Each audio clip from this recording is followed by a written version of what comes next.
राजस्थान विधानसभा चुनाव के लिए मतदान 25 नवंबर को होगा।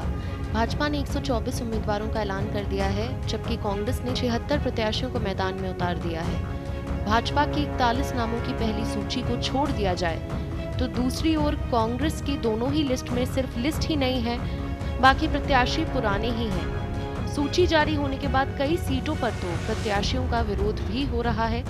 ऐसे में सवाल ये है कि राजनीतिक दलों की आखिर ऐसी क्या मजबूरी है कि वो पुराने चेहरों पर ही दांव खेल रहे हैं। जब तमाम सर्वे विधायकों की कमजोर होती पकड़ की तरफ इशारा कर रहे थे, तो फिर क्यों आलाकमान ने इस तरफ ध्यान नहीं दिया। और सवाल ये भी कि जब कार्यकर्ता विधायक की हकीकत नेतृत्व को बता चुके हैं, तो फिर क्यों उनके फीडबैक पर गौर नहीं किया गया।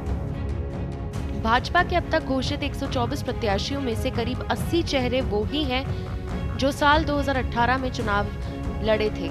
41 नामों की पहली लिस्ट में सांसदों को मैदान में उतारने और नए चेहरों को मौका देने के बाद हुई बगावत से सबक लेते हुए पार्टी नेतृत्व ने रणनीति बदली और 83 उम्मीदवारों की दूसरी सूची में प्रदेश नेताओं की राय को तवज्जो दी। लिहाजा लिस्ट में पुराने चेहरे ही सामने आए।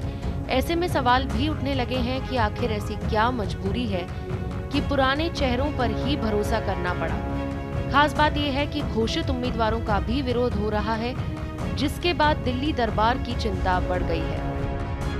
वहीं कांग्रेस में अब तक घोषित 76 उम्मीदवारों में 58 विधायकों के नाम रिपीट किए गए हैं। खास बात यह है कि मुख्यमंत्री अशोक गहलोत सार्वजनिक तौर पर ही स्वीकार कर चुके हैं कि जनता में ये मैसेज है कि गहलोत तुझसे बैर नहीं, मंत्री विधायकों की खैर नहीं।